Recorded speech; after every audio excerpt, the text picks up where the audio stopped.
So we will discuss practical questions that needs to be answered on the topic administrative law. So because of our limited time, I will just go directly to important topic, and I presume you also read the notes. Those are basic. I it is easily understood if you only read it, but there are things that needs to be understood more on the application, so which is why there are questions here. These are the summary of the discussion that needs to be answered, and part of this one was your actually assignment that I gave. So let's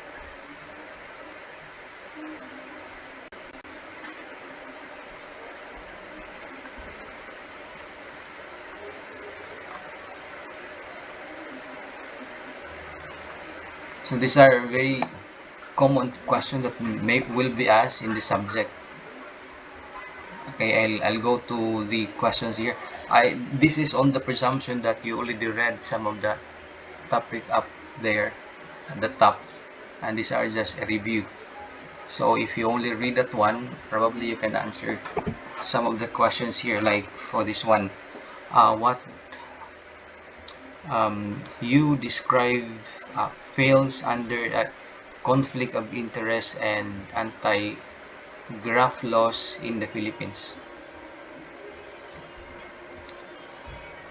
So in this example, like a congressman, okay, representing a district, had the project awarded to B Construction Company, which is owned by a congressman's son.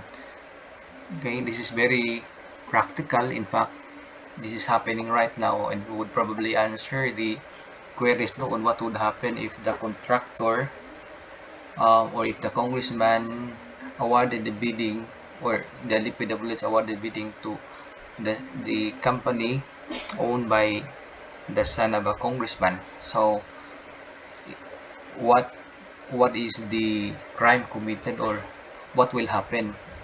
In many instances, even in exams I gave, I usually ask the question, define and give an example of a conflict of interest.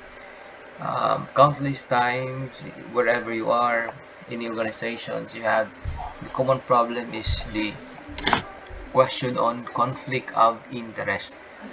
Okay, so it is defined that anything that would probably jeopardize the organization that you handle would fall under conflict of interest. There are still distinction as to the meaning of conflict and interest, what are its illegal activities that are not allowed, and as distinguished that from ultra vires, which I think in the notes I had, it also defines what is an ultra vires.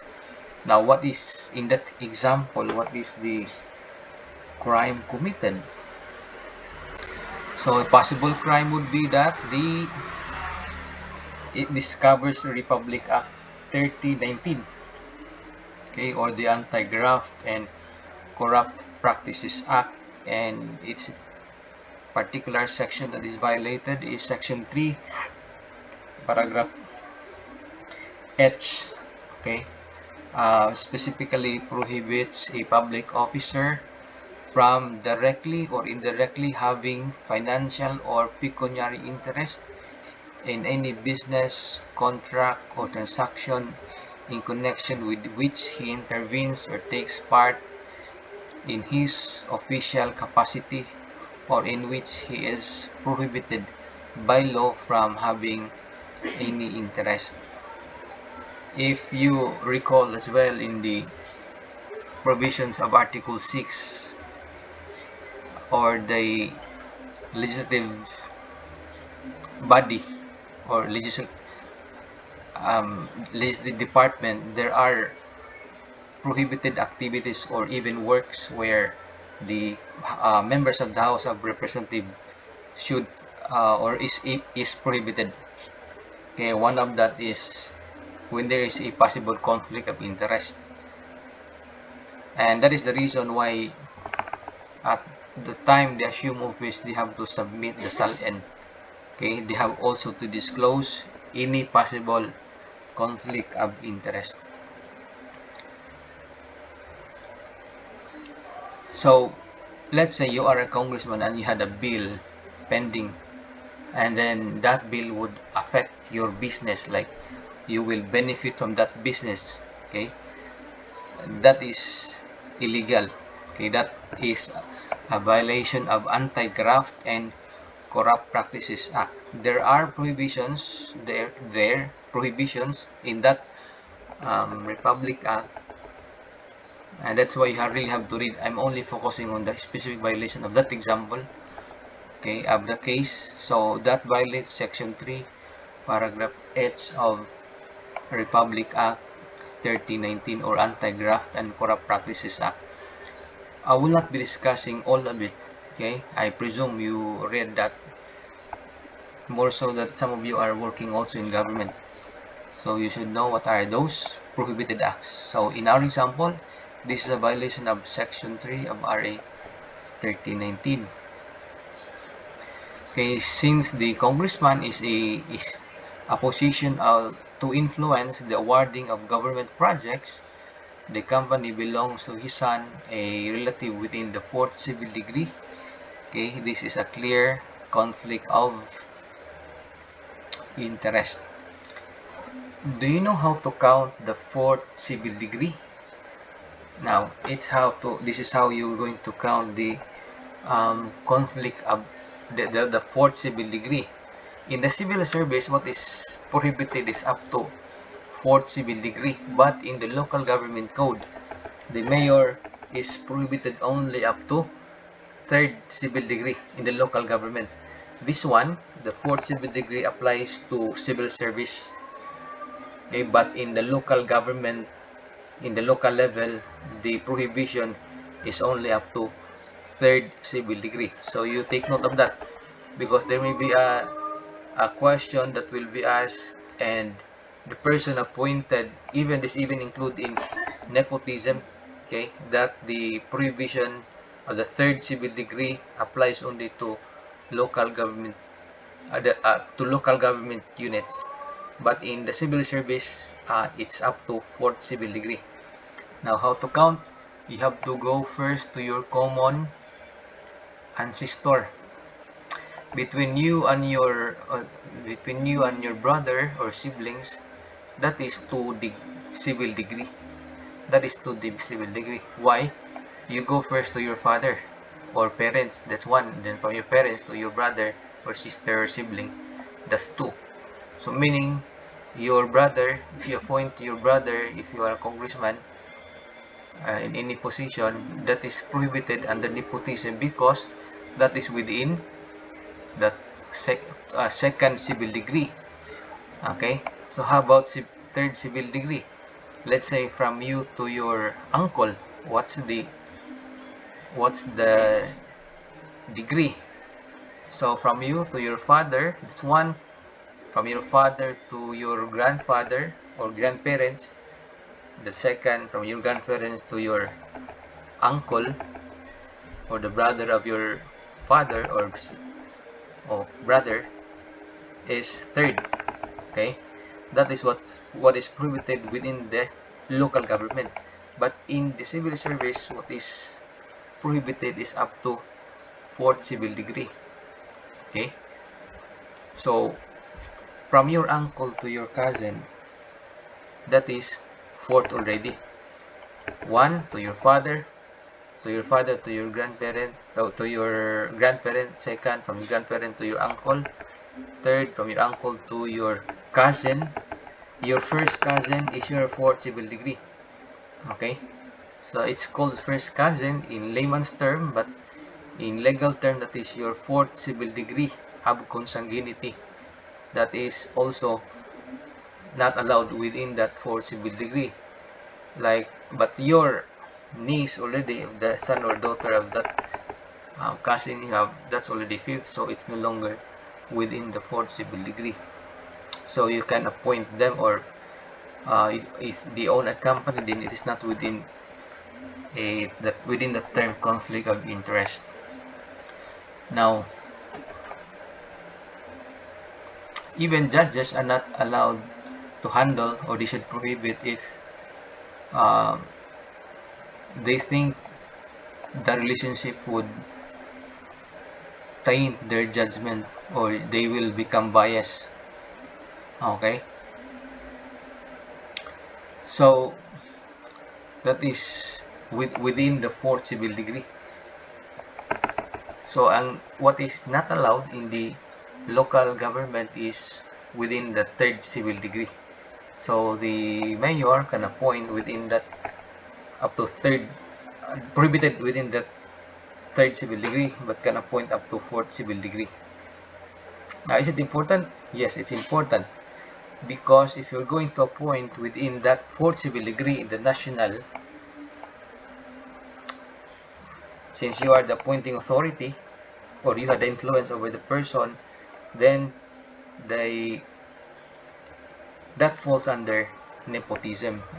And what is the consequence of nepotism? If you recall, dismissal. A case reached in the Supreme Court. He is a president of an SUC in Samar. He appointed his son, okay, and the appointment was really regular. I think because this son did not study well, he did not finish the course. He was appointed, okay, and become regular, and the president was dismissed because of nepotism. There's also a case in a certain mayor, okay, even in Cebu, there are mayors who are facing charges on nepotism because of appointment of a within the fourth civil degree. Okay, so but are there exemptions to that? There are only, I think, if I recall, 4 exemptions, where even if the appointee is within the fourth civil degree, it is still allowed. One is in the AFP, second medical, third teaching, and the fourth is a question: does it apply to politician? The second, yes, apply. What is the fourth? I forgot because of the chat here.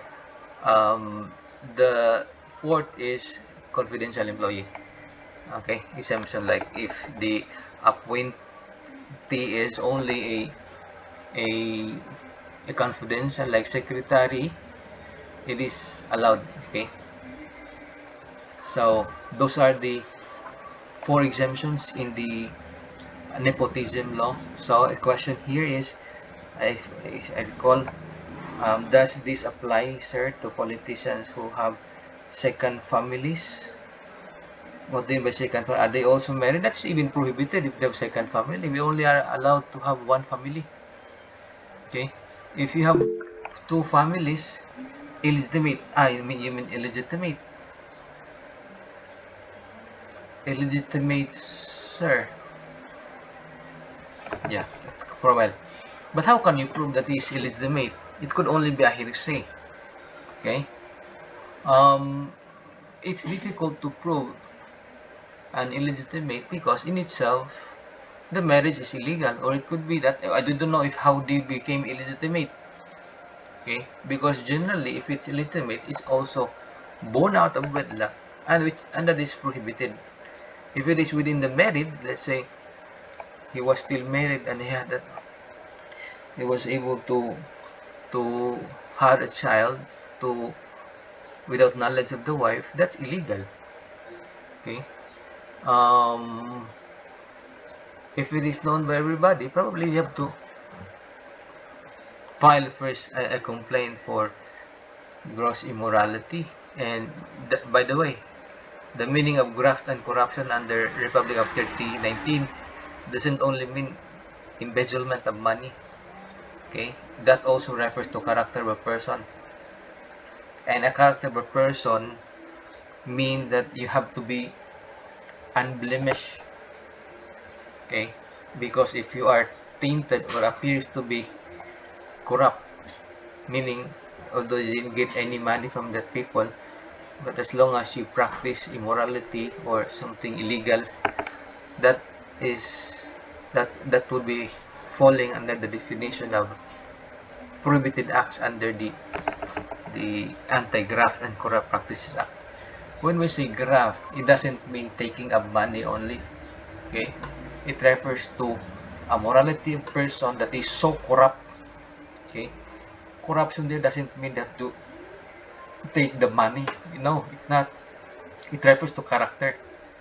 Okay, it refers to a character of a public officer. Now, in that case, let's say illegitimate, um, what we have is only for what we recognize are only legitimate.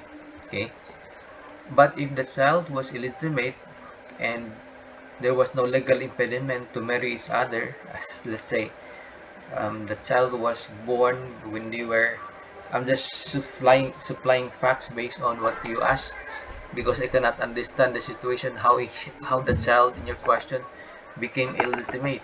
So I just presuppose, let's say, the child was illegitimate because they had legal impediment to marry each other, one of which was they were still below 18. Okay, so the child is illegitimate, but as soon as they get married, the child can be adopted, okay, or be legitimated by mere acknowledgement that the child belongs to them. So the child will now be legitimate. So it could also be that um yeah, I cannot speculate more of how the child become illegitimate, because what we normally understand is that if the child is born out of wedlock, it's difficult to prove that it is illegitimate unless the wife, the victim, really claims for support that the child belongs to a certain politician. But I don't think the wife will also agree if the husband will support an illegitimate child. Okay, so well, that is not included actually, okay, um in the calculation of the fourth civil degree or third civil degree. Okay, now okay, now we go into, let's say, related prohibition under that. Okay, under the Constitution, okay, members of Congress, this is what I'm talking about, are prohibited from having direct or indirect financial interest in contracts with government. Okay, and this is the problem sometimes. Many politicians use this as an opportunity for them to earn money. Most of them owns construction company, and then when they run in an office, although it's their alibi or defend that they do not have any involvement, they already divested, as what a politician said, that he already divested from that construction company. That is just maybe an alibi. It's for them, but they really have to prove it in court that they already divested. But if they have a connection and then their company benefits from it, from the contract, let's say you are the one who proposed project and you have relatives working in that construction company, and the bidding was awarded to them, project was awarded to them in a bidding. So that falls under the violation of Article 6 or the Legislative Department Section 14, which prohibits all congressmen from having a direct or indirect financial interest. You cannot even create an office and then later on you become the head, or you work there eventually when you retire or when you lose in the election, or you didn't run anymore, then you will become president of a company that you created when you were in Congress. So also is the code of conduct of ethical standard of the public officials. Oh, So RA 6713. So this is actually what the civil service are imposing. Yesterday I received a 20 years loyalty award in Cebu Normal. I'm very proud because yeah, it's not easy to work in government and maintain that 20 years 20 years in the service. Okay. Some of the politicians that are just new and then they easily commit graft and corruption, like, you name them, because I'm recording this one, I might be publishing this later on, so I will not mention their names. I might be liable for for sub judice rule. Okay. You know what is a sub judice rule? I mean, trial by publicity. You're not allowed to make comment. In fact, lawyers are not even allowed to make comment while the case is pending, because that will violate the sub judice rule, or simply means trial by publicity. Judges might be influenced on what you already published. Okay, you might frame up a conclusion of the judges that the case should be decided like this, and if the judges decided otherwise, people might rebel. Okay, because it's already known publicly that they are guilty. But that rule only applies when there is already a case pending in court. If there's no case filed yet, then that sub judice rule applies. So the case is only when it reaches the court that sub judice rule applies. But while it is still in the other offices, like while it is under the executive branch, there's no filing yet about information or no warrant of arrest yet, then that sub judice rule may not apply. Okay, so it's not, although others would say that this is just an exercise of my freedom of expression, but we have a rule in law that ignorance of the law excuses no one from compliance therewith. Okay, so you are not allowed to make comments while the case is pending. So have you heard of lawyers making comments while the case is pending? They don't. You cannot, because they normally do not give comment while the case is pending. Let the judge decide. Now, so I want you to know what are those 8, okay, ethical standard. There are 8. One of that is professionalism, and the last there is to live simply. I want you to know that, okay, by heart. This will come out really in your exam. I am very particular on this. I want you to know that is why it comes out in the exam. So I'm actually discussing important terms that are very applicable. Others are not so applicable. It's not even in your lifetime, you will not even reach a case on, let's say, defining administrative law. No. The question will probably on situational, where your knowledge will be tested. So memorize what are those codes of conduct or standards of a public officials. There are only 8, and one of that, and I would say it's very important. It's not mentioned in any book that the last was very important, but in my discussion, in many cases, I would say the very important part of that is the last, to live simply. Live simply.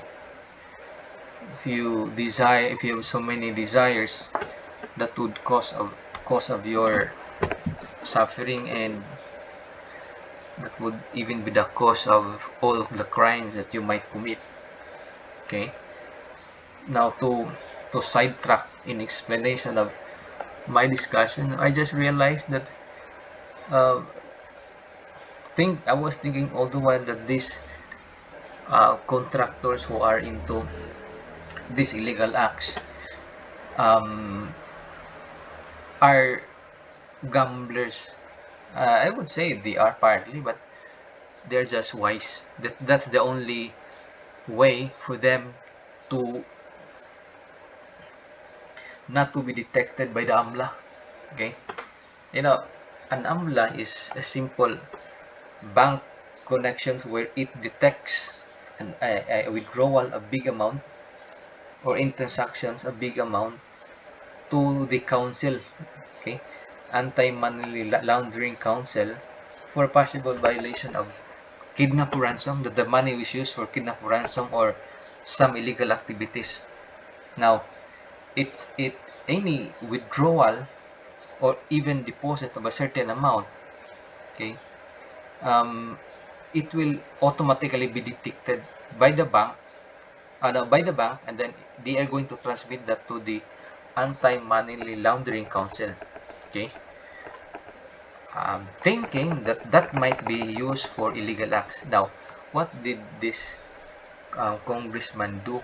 Okay, I know you also read news, but just let they realize and understand, maybe it is the way for them to legalize the entry of the big amount of money to their own bank accounts.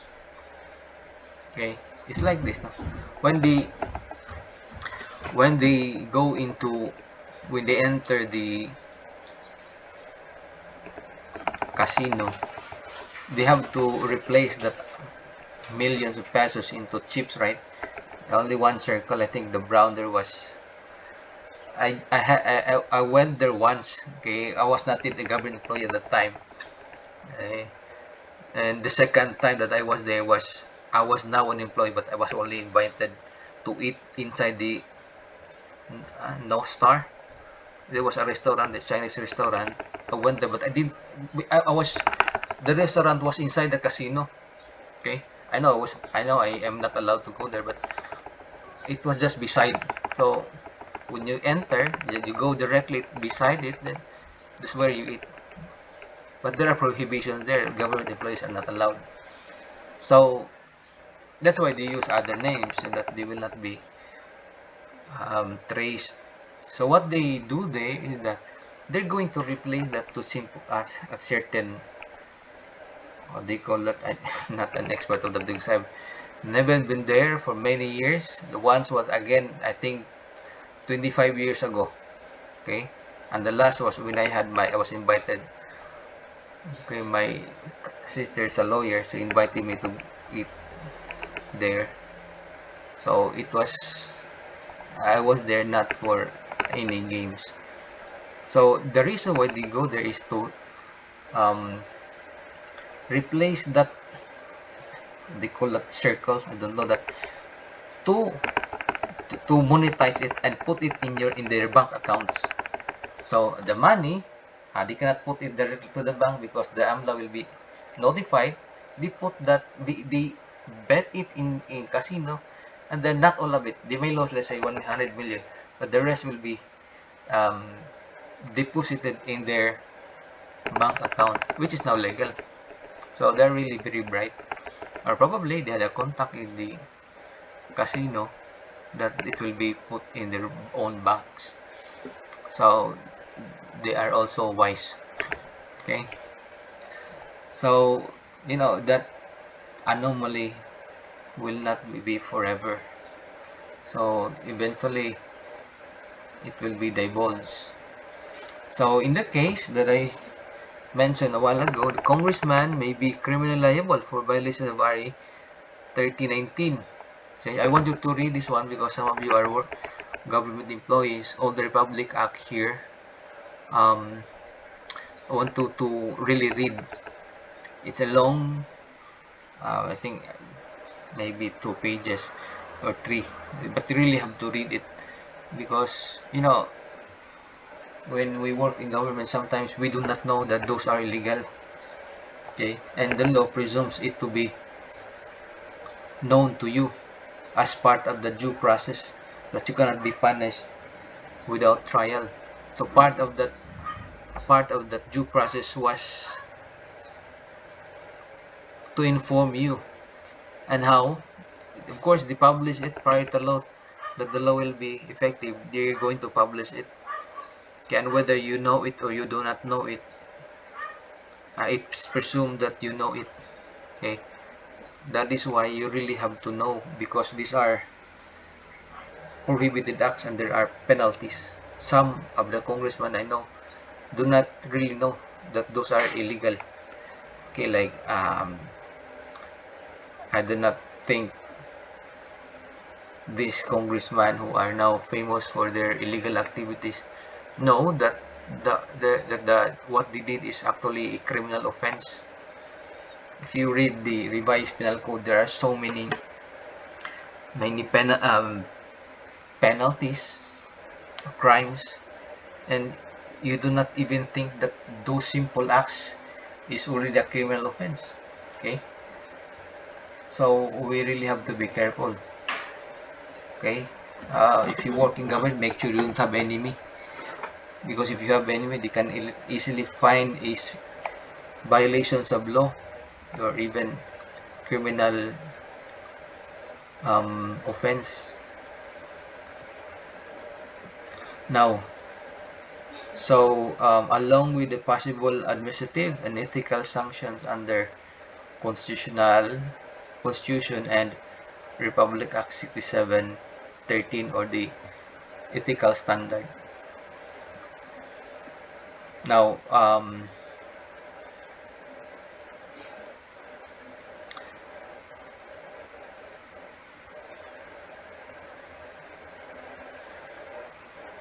let's say we go to a question. Explain the doctrine of exhaustion of administrative remedies. Okay, when in this doctrine not required under Philippine jurisprudence. Countless times, this is very important. If you file a case, court will not accept cases filed in regular court if it comes from an administrative agency.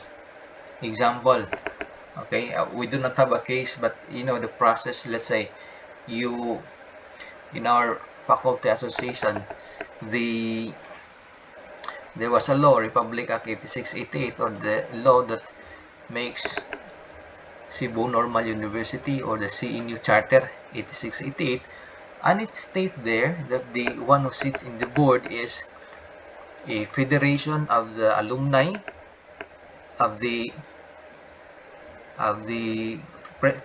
alumni of CNU, which last Saturday was elected as president of the alumni.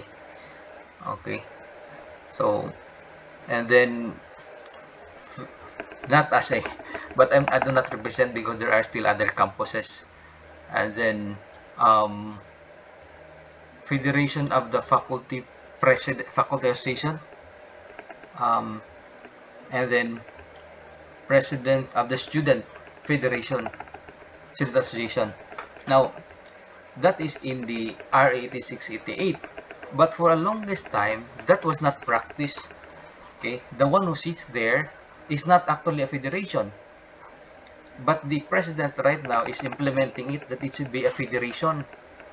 Okay, so but the problem now is that the faculty, senior faculty association, okay, was recognized a long time, and then they have been sitting there for quite some time.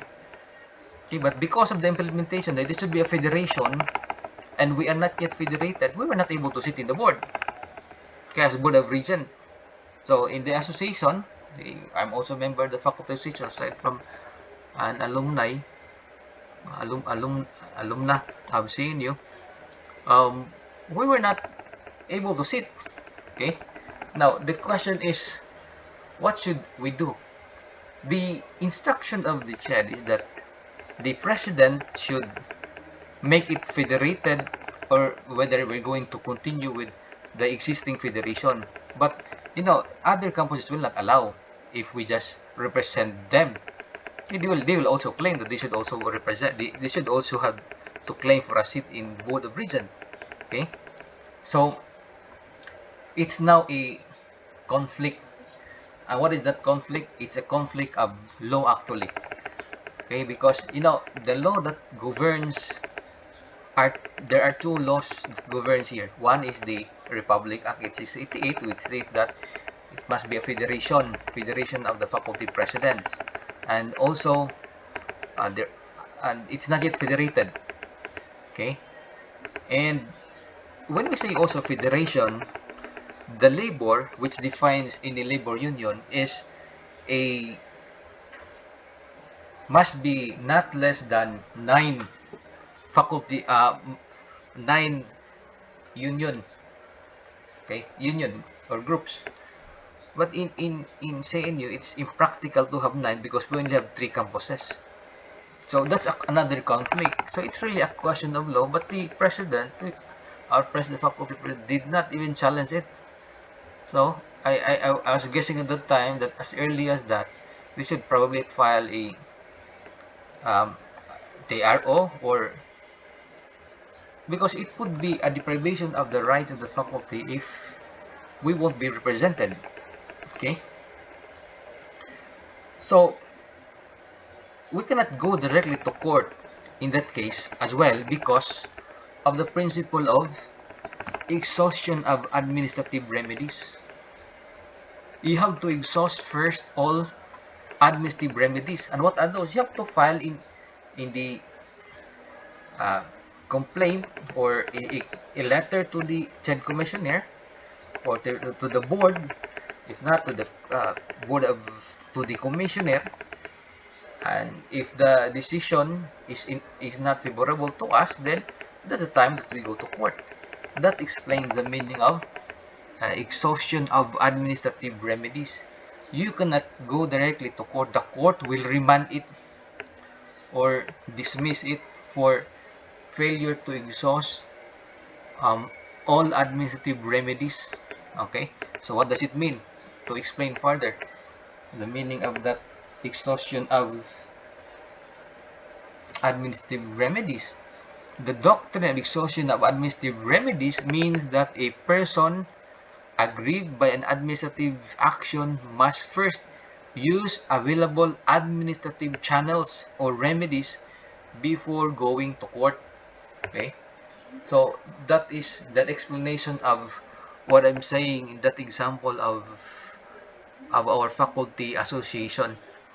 Actually, I advise them this is the conflict. They do not understand. They keep on barking. They keep on barking without knowing what to do. So, well, we wherever you go, sometimes um, there will always be a faction, whether you are pro or against certain president or not. Okay. I even warned them we have to be careful if we are really against the administration, because there's a thin line that distinguishes our acts from a criminal act, especially if we disobey a board resolution or orders from an executive branch. Okay, if you recall, there is a prohibition in the um, revised penal code, the sedition. Okay, um, sedition simply means even encouraging somebody to disobey rules would fall under a paragraph in the a criminal offense in the revised penal code, and that would fall under sedition. It's not only enticing anybody, encouraging to fight against the government, also could be committed by simply encouraging others or displaying a disobedience to persons in authority. That is not what. There is also another person's a crime of disobeying person's authority. That is in regard to, let's say, on arrest. Okay, but this one, it's not in court, but if you keep on disobeying, okay, you encourage the members not to obey an administrative order or, let's say, board resolution in that matter, then that action would be falling under sedition. Okay, so I wanted to know a specific provision of that so that you will be aware that there are such criminal offense. I wanted to know it because people might be doing something and they don't know their consequence. They don't even know that what they are doing is already a violation of the revised penal code. Okay. Now, also in connection with what I say, we have to be very careful that if you are a government employee and you, let's say, you are now engrossed or overwhelmed by a passion of, you hating a government, that would fall under, you go in, or in as a result, you go into strike. Okay. eh, that may be applicable if you work in private company, but not in government. A case of Manila Teacher Association versus DepEd, the teachers were, what I think they were also warned. Okay, had they do it during office hours, all of them will be dismissed because they are government employees are prohibited from going into strike. What is the reason? The reason is their salary is legislated. Their salary is legislated. If you want to increase your salary, then go to Congress, run in an office, and increase their salary. Make a law. Okay, make a law to increase your salary, or let somebody propose for your increase, but not to go to the street and propose for an increase of your salary. Okay, so you will be dismissed if found out later on that you join the rally or strike. So had they do it on office hour, they will be dismissed. So if you do it some other time, like break time, that would probably falling under the constitutional right of redressing government um, on your grievances. Okay, which is a constitutional right, also a freedom of your expression, which is guaranteed by the Constitution. Now, so what is the purpose of that? It allows administrative agencies to correct their own errors. So there may be a problem that they do not know. So that um,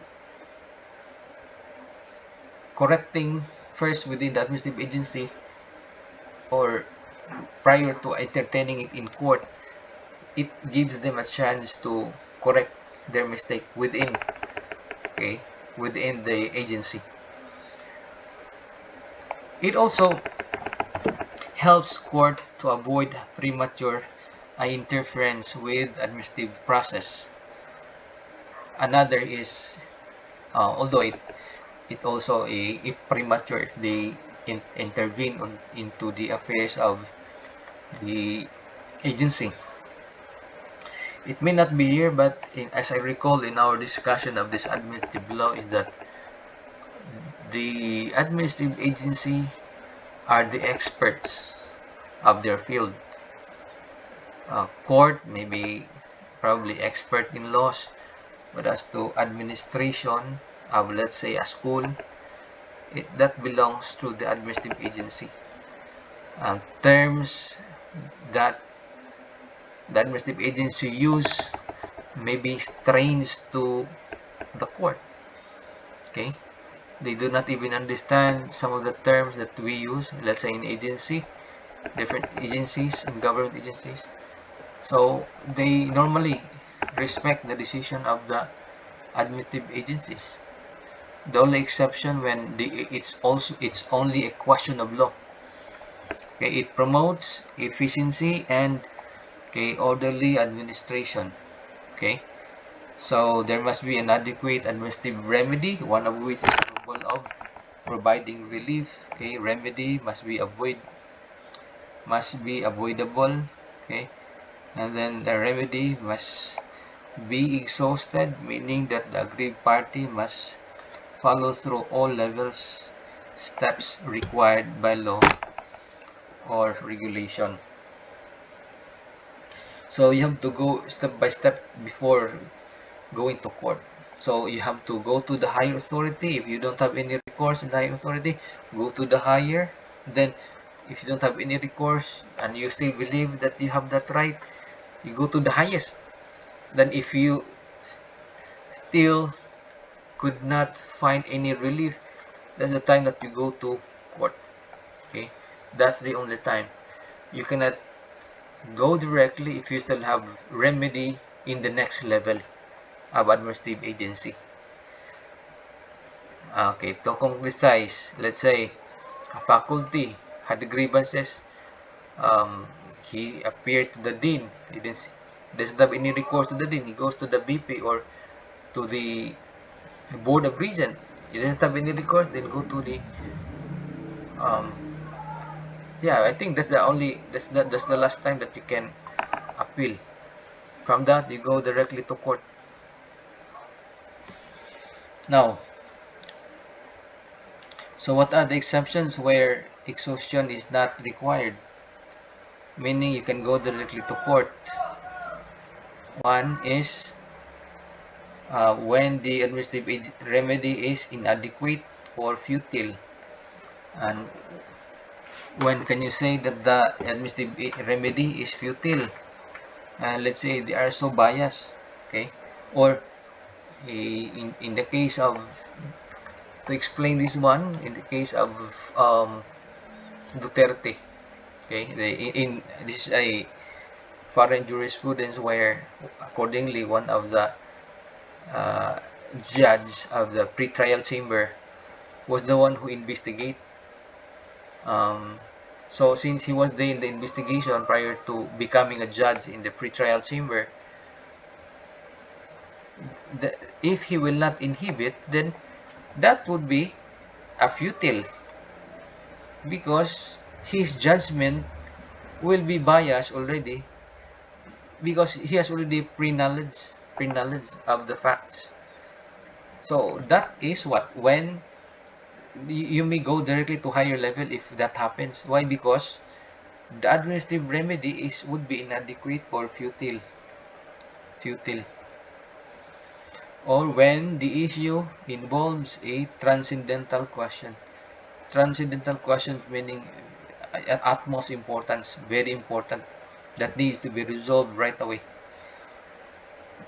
Like fundamental rights are of the person or the constitutional issues. When there is a grave abuse of discretion by the administrative agency, grave abuse, when can it be considered grave? When the abuse itself is already unthinkable, that it's already blatant violation of the rights of the employee. When the issue is purely legal, okay, so in that case they can actually go to court. So there's no need of um, going into higher authority because it's a question of conflicting laws between the Republic Act 8688, which states that the one who sits there should be a federation president, and the other one, the labor, which states that a federation should not be less than 9 associations. So it's a question of what is the meaning of federation. Would it mean then that a federation would only be presidents of different campuses who is going to elect among themselves to represent in the board of regent? Or would it be the definition given by the labor, which applies to all unions, or the PSLMC, public sector management, public PS, PL, public sector labor management council? Okay, that public sector management council is equivalent to the labor labor arbiter. Okay, have you heard of that term, public sector management council? For government employees,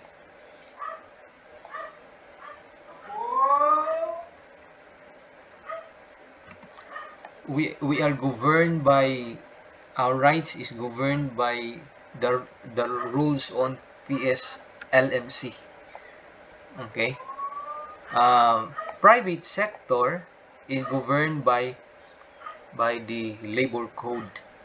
Okay, so they have rules there in the labor code for private employees, for private labor unions. But for government unions, where they are going to register their CNA, which is equivalent to CBA if you work in a private institution, it should be registered in the PSLMC. It is a branch. It is a branch or a sector of the Civil Service Commission that resolves conflicts among government unions. That's why it's called Public Sector Management Council. Okay, I recall, I think 20 years ago, I was sent, or I think less than 19, or because prior to service in my NCNU, before I become regular, I was already, even if I already had the master, I worked as a part-timer. I come from other university at the time, way back 2003, 2000. Okay, and after that, since I studied law, they sent me to the union sent me to attend Public Sector Management Council. Although I learned, but I just keep it to myself because I had no time to explain to them, because our president at the time was also a Juris Doctor graduate like me. Okay, so yeah, I keep it to myself, knowing it, because sometimes these things are not useful when there's no issue that arise. So it's only now that we have this issue when the faculty union can no longer sit as members of the board. Okay, so administrative body would so that is the another exemption when there's a legal issues when it can only be resolved by the court. If you recall our discussion in the administrative agency, if it is purely question of law, you can go directly to court. Okay, so what is the remedy that you're going to raise there? Okay, certiorari, right? Certiorari, pure question of law. Okay, and then um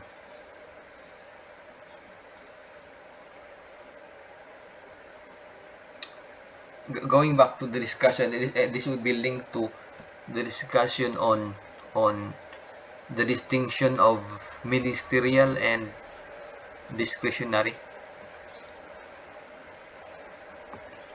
Um, Let me recall how can we discuss, because what it enters into my mind, it just flashed in my memory um, the actions of the government, because it was in the other slides. Okay, in the upper portion of the module, where there are two actions. One is mandamus, and the other one is certiorari. If it's purely question of law, you can go to court. Okay, the remedy is yeah, certiorari.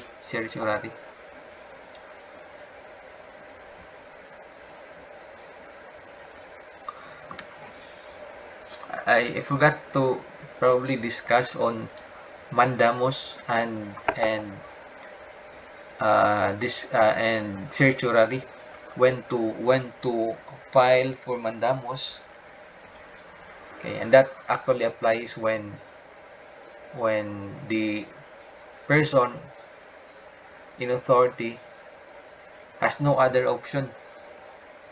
If if he exercises a ministerial duty, he can be compelled through a mandamus. But if the person exercises his discretionary power, he can be charged even for for a certiorari. You can petition in court for certiorari, meaning it's a pure question of law or to know whether there was abuse of authority, grave abuse of discretion.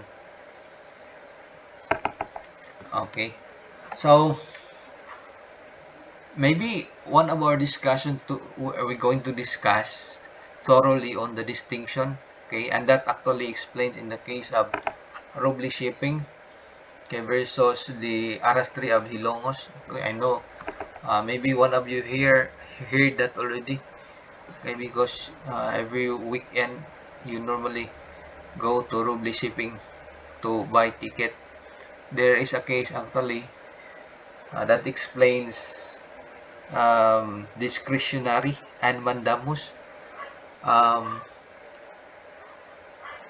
maybe you should also read that, and I'll give you time to read it, and then we will. Oh yeah, so before we go into the third, I'll just give you a break and then to research on what I have just said. I think I posed several questions. Okay.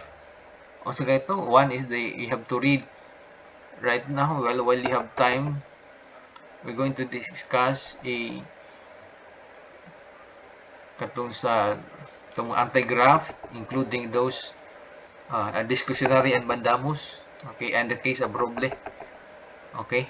So yeah, ethical standard. I'll give you a break, or maybe you can read and then discuss later on as I